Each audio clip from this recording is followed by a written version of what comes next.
Is Italy Europe, or is Italy the northernmost part of Africa? Is an incredibly relevant topic. People from northern Italy have been saying, we are Europeans, southern Italians are half Africans, half European. The Moors occupation contributed to the incredibly heterogeneous ethnical landscape that you can find in Sicily, indirectly arrived to America. Hi, I'm Danielle Romero. Thank you so much for being with me here on my channel, where I talk about American identity and family stories. And I'm really excited today to bring back Professor Luca. We talked a couple months ago, we talked about how Italians see Italian Americans and touched on some Italian American history. He's a professor in Rome, and he's so knowledgeable and just so wonderful to have on. So I'm really excited he is coming back on. But before we go and talk to him, I want to thank everyone who has been supporting me on Patreon, YouTube membership, sending me a coffee. I was able to just buy a new podcasting microphone, but it just came. So I didn't want to mess with it before this interview and have something weird happen with the audio. So I'm really looking forward to using this guy. This will probably be the last video with my little Apple headphones, and we can start moving on into microphone territory. And if you would like to have an ad-free experience here on YouTube, who doesn't? You can join my Patreon. It's starting at $3 a month. You'll have access to all of the videos I'm uploading ad-free. We can connect. It's really great over there. Planning on releasing some newsletter-only stuff to folks who are on there. So join the newsletter. You can link to that below. Let's go over and talk to Professor Luca and ask him, does Africa begin in Rome? Yes, my name is Luca Coniglio, and I am a lecturer of modern history in the University of Rome, Tor Vergata. I mean, my focus is about the relationship between Italy and United States during the 19th century. Special focus on migrations between these two countries. So this is what I do the most. But and congratulations, because I'm following all your videos. You're doing such a great job, innovative thing. This is, I think there was a reason why the algorithm told me to start watching your videos, because for me they're so interesting. I think there is nothing similar on YouTube. I don't No, feel like I seriously. deserve that. I'm serious. Because a lot of it is really just me piggybacking on people like you and other people who have done this scholarship. And I think maybe a lot of people are scared of the scholarship because it can be so heavy, and not realizing that it's really just their family's story. I was very interested about your videos on the comparison between African Americans and Italian Americans in their experience. That was a great idea. You asked me about the, sorry for the pronunciation in English, Moors. So people wanted to know about the connection between the Moors and Italy throughout history. But there are many, because I mean, my idea is that history really starts and finishes with geography, which is a very relevant, probably is the 95% of studying history. This is something that I always stresses when I during my lectures, because I mean, geography is such a huge part of things that happen during history. I said this to emphasize that the position of the Italian peninsula made very natural multiple connection with the Moors throughout history. When the let's say Islamic Empire started his expansion from east to westbound throughout the northern African, the region called Maghreb. More pirates, let's say, started to raid the coast of southern Italy. And this was such an important historical phenomena that, for example, a colleague that was in the same year when I had my PhD was one of my colleagues. He studied specifically this phenomena. So let's say Muslim attacks on Italian coasts was a very relevant historical phenomena throughout the entire Middle Ages and first part of the modern age. That's very important. When it comes to real settlements, similar to the one that the Moors established in the entire Iberian Peninsula, the only part, but a very relevant part, of Italy that was on a stable base colonized by the Moors is Sicily, which was occupied by the Moors for more than 2 centuries, and this occupation left tremendous traces on Sicilian culture, but I would say at least the entire southern Italy. I think this is relevant for the Italian American experience because, as we already discussed, a significant part of Italian Americans have Sicilian ancestry.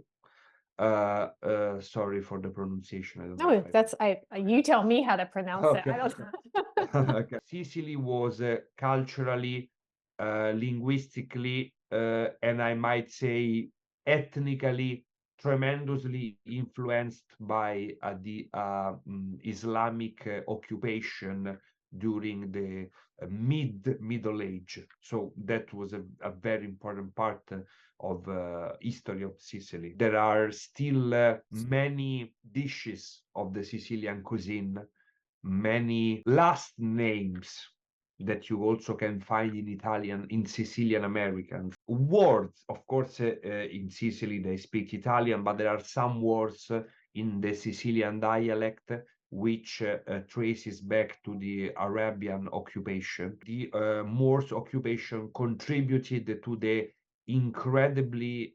heterogeneous ethnical landscape that you can find in Sicily that indirectly arrived to America. I didn't know that Sicily was occupied for 2 centuries, which like you may have seen like my dad's DNA test. We had about 30%. It was like North African, Egyptian, Iranian, but it couldn't figure it out. And then later it just became Southern Italian. And I'm guessing that's because so many Southern Italians just have this genetic makeup. And I think a lot of that history might be hidden in the umbrella of just being Southern Italian DNA, because that's not a thing, right? It's just a location. So that's, I had no idea. I would love to hear about the food differences, because I really am only familiar with Italian American food, which is its own thing. Italian food, as many other aspects of Italian culture, is incredibly regionalized. And when I say regionalized, to say the least, because I might say, I don't know, there's no word for this, but divided between cities and villages and sometimes neighborhoods. So regionalized, to say the least, because I know Sicily particularly well, because for 20 years of my life, I went there on vacation in summer. So after the region of Rome is the part of Italy that I know and that I love the most by far. So also in Sicily, the food is incredibly different between different parts um, of the island, and also the dialect. But the food is one of the things that was mostly influenced by Arab cuisine, especially in the western part of Sicily, which is the one I know the most. There are many dishes such as couscous, which you probably heard once in your life, which is one of the bases of the Sicilian cuisine, which of course is Arab. And I might also, the bread is very similar to Arabic bread. And I might mention spices. There are so many Sicilian villages and cities, and also, as I said, last names and aristocratic families which trace back to the Arab occupation. So if you go to the regional capital of Sicily, which is Palermo, Palermo is, in my opinion, particularly beautiful, despite having many issues of modern times. but it's particularly beautiful because you find an incredible amount of layers of history that you cannot find in any other major cities of Italy, including the Arab buildings, which are particularly beautiful in my They opinion. are the arches and the rounded domes. I love Absolutely. those. I think it's relevant to the Italian American experience, the fact that Sicily, which by the way underwent numerous occupation by completely different civilizations due to its incredibly strategic geographical position in the Mediterranean. So the phrase Africa begins in Rome, I know is like it can invoke emotions in people. Like, why does that phrase exist? Or is it just a thing I've heard here? I don't know. That's complicated. I don't know where to start. I don't know where to start. That's I'm so sorry. a very big issue. Very big issue. That's really we can we might talk about this statement for days. This statement does exist, meaning that not exactly the way you heard it, but the topic is Italy Europe, or is Italy the northernmost part of Africa, is an incredibly relevant topic in Italian culture because it involves politics, culture, many things. Because again, due to the geographical position of the Italian peninsula, one of the best professors I've ever had said is a natural aircraft carrier onto the Mediterranean. So it is natural that Italy is portrayed onto Africa. Statement is relevant because since the Roman times, Italy's connections with Africa had been very very relevant for many things. The southernmost islands of Italy, which is called Lampedusa, is a very small island in the Sicilian Channel, is like 40 kilometers from Tunisia. It's literally in Africa. And in fact, one of the most common news you can watch in the Italian channels, African migrants arriving in this island. A very similar situation that you can find on the American news on the southern border, and etc. etc. Right. So there is a natural connection which cannot be underestimated. There is a natural connection due to geography. This topic has been analyzed by some people as a negative thing. So basically the idea that being stuck next to Africa, we have to receive many migrants. For them, easiest path is the easiest trip from Libya, from Tunisia, from Algeria. We are by far the safest, and not always safe, but theoretically the safest trip. Right. And so many people are like, yeah, we are doomed with this position in the Mediterranean. Other people, and I am among these people, but that's not important. I'm just telling you the opinions, the public perception in Italy. Other people say it's very unfortunate that Italians, who have been not doomed but blessed by one of the best geographical position in the world. In our first meeting, we discussed a lot about different Italian identities. We said that the Italian Americans are mostly 95 to 98% coming from southern Italy. In recent decades, now the thing has diminished its intensity a little bit, but in recent decades, people from northern Italy have been saying we are Europeans, southern Italians are half Africans, half European. That was a very relevant in the political debate, especially in the 90s, early 2000s, Now the thing has diminished this important a little bit because people have to think about the migrants coming from Africa. But in the past decades, Southern Italians were seen very closely related to Africans in a negative way, was an important part of the Italian political debate.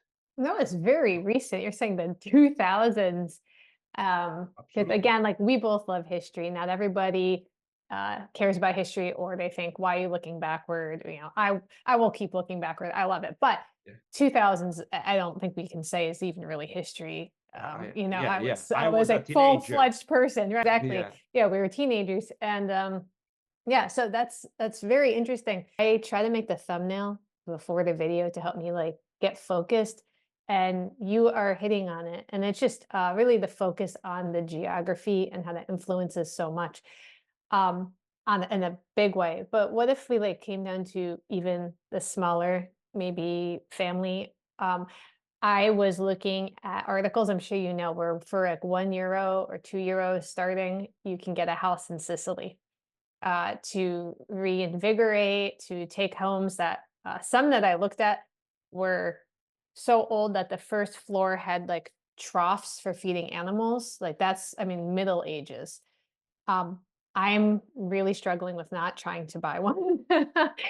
I think it's crucially important for anyone who's interested in Italy in general, but is not Italian, to know the main reason why the Italian government is doing this thing, not only in Sicily but throughout many other villages, small villages in Italy. Reason why you can buy an house in Sicily for €1 and in many other beautiful villages in Italy is because there are no people anymore, and there are no people not only because people from villages is going to bigger urban areas, Mm, but there are not people because there are no people anymore in Italy, meaning that our birth rate is the second lowest in the world.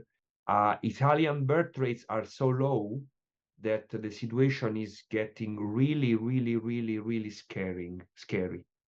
I have been covering this thing for years because I'm very passionate about demographics, migration. But in Italy, no one cared for years. mm. In the very last years, months, people are realizing that the situation is getting really serious and is really the risk is to completely jeopardize the entire Italian economy, but not only economy. And so basically the Italian government is trying to do many things, probably not enough, to repopulate these villages. Also hoping that people from abroad might be, for such as Italian Americans, first and foremost, people from abroad might think of going back, coming back to Italy for good. I think this idea is very nice. I think it would be amazing also because, as I told you last time, the Italy most Americans know as tourists, especially the ones who are not Italian Americans, is the Italy of big cities, Mhm. Rome, Venice, Naples, and the Amalfi Coast. But it's not their fault. It's normal. They don't know the most beautiful part of Italy, which is more villages, by far. This is a great idea. I hope many people will do this. I personally haven't thought about it yet. I think it's very important to know why the Italian government is doing that. It's doing that because the situation with the Italian shrinking population has reached a level of not warning, but like red alert. Yeah. Okay. Oh, well, I watch some videos on YouTube where it's following. I think there was a family from Argentina who came with their like 1 year old, and they've been renovating it. And it may cost €1, but you're not getting out for €1. You're paying Of a course. lot, Of course. a lot. And Of course. I'm very idealistic. So it's hard for me to think the reality is you don't have necessarily an easy way to get the tools you need or the things you'll need to fix it. But there is something intrinsically appealing to me, especially since I have not been. Yeah. Yeah, yes, of course. I think for going to a small village in Sicily for the average American must be mind-blowing. Like, Sure. also because, as I told you many times, I think we can touch this topic because I have an interesting news about it today. Italian Americans, if they want to obtain the Italian citizenship, which, by the way, is a very good citizenship to obtain, especially the passport is one of the mostly accepted passport in the world. I think it's the third in the world. If Italian Americans, even distant Italian Americans, want to obtain the Italian citizenship, due to the Italian laws on citizenship, which we briefly discussed last time, known as jus sanguinis in Latin, or the law of the blood, Italian Americans can do this in a very, very brief amount of time with Yes. very little effort. I looked into it. I did. Uh, It seems very easy to do as long as you can prove that a grandfather or great grandfather yeah, came over. yeah. Yeah, yeah. So I have it Yeah, done. and what I wanted to tell you is that you mentioned in other videos Brazil Italians, okay? Yes. Uh, Now we mentioned that Brazil-Italian immigration is very different for numerous reasons.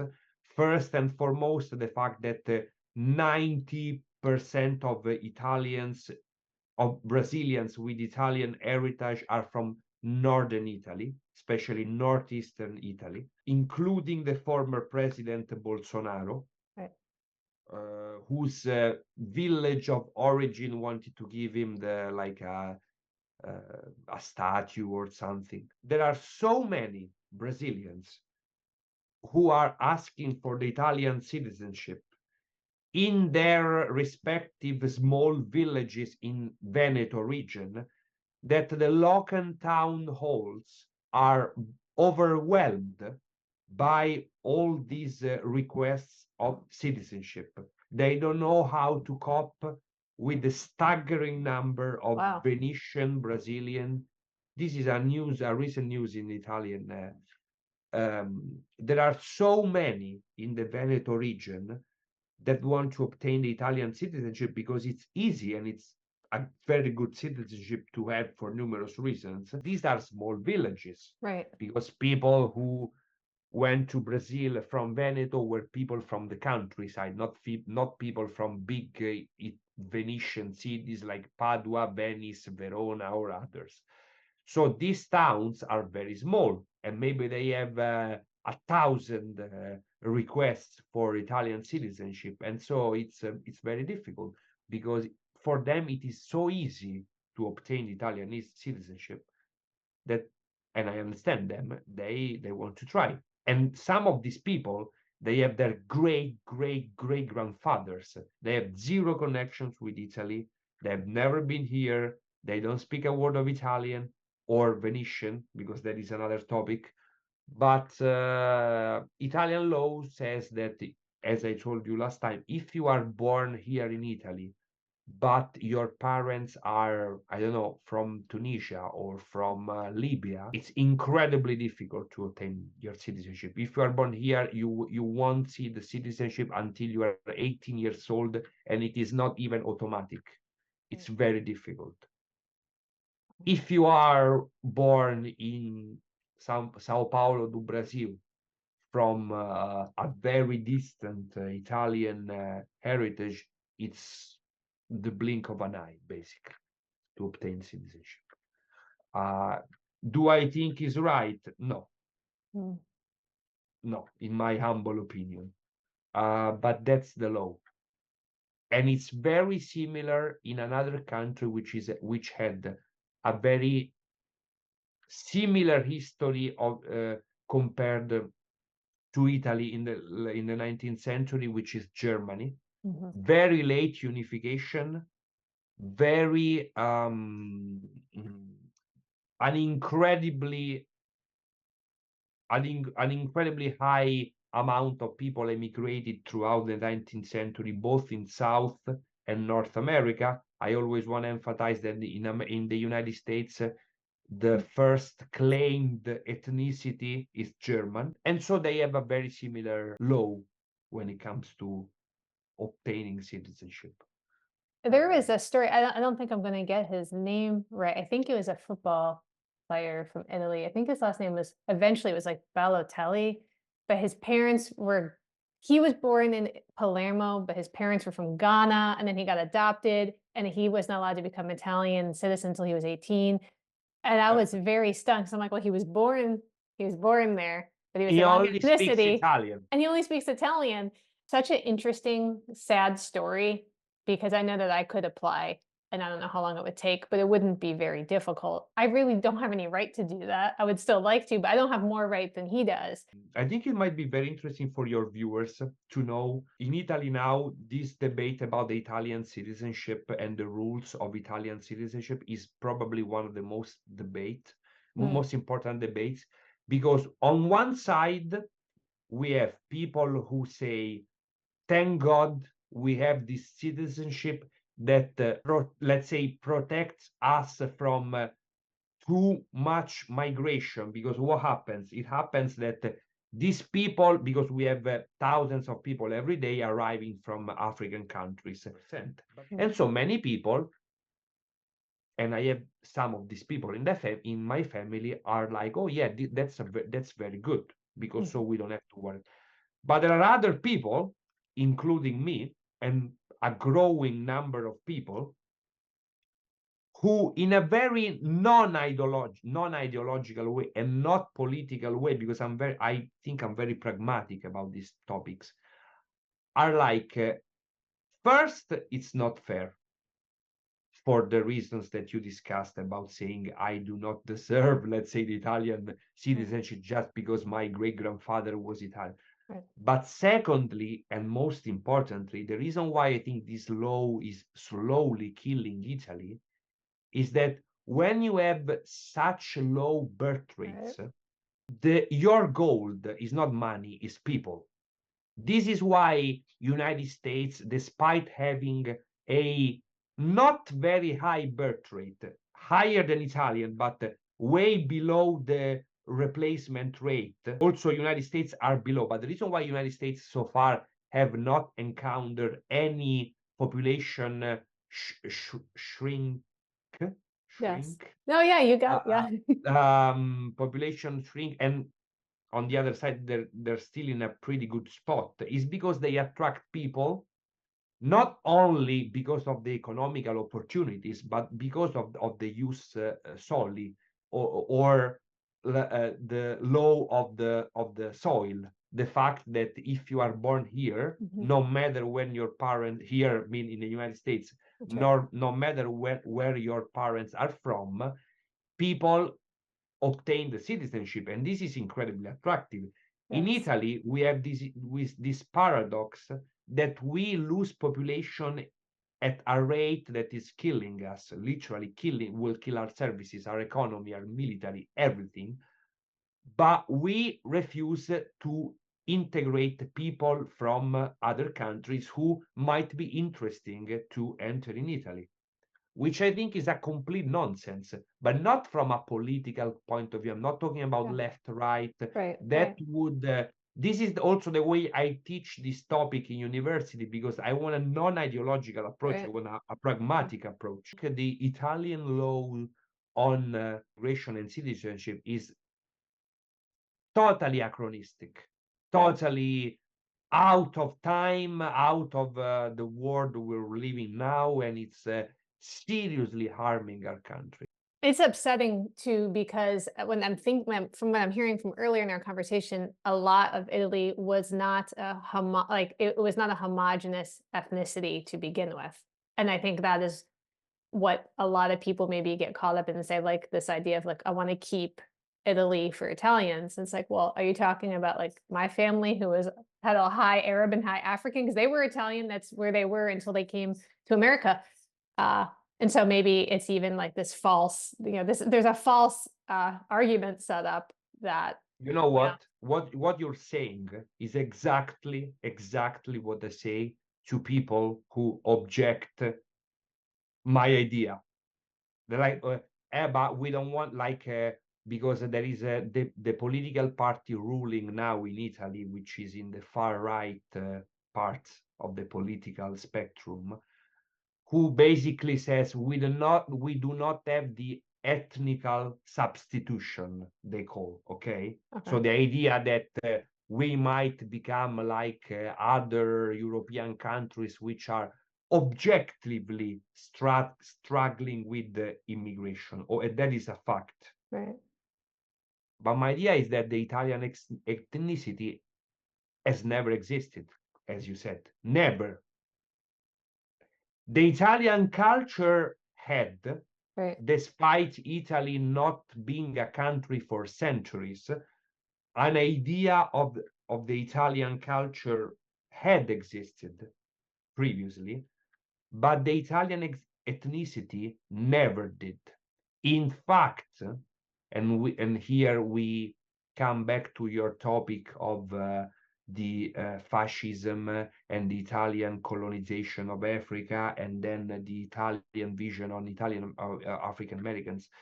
It was a very, very difficult for the fascist regime to pass the idea of the Italian superiority over Africans, which was the rule among European ruling classes and European bourgeois in the 19th century. The idea that Europeans were superior compared to Africans, and so they had to colonize and civilize them.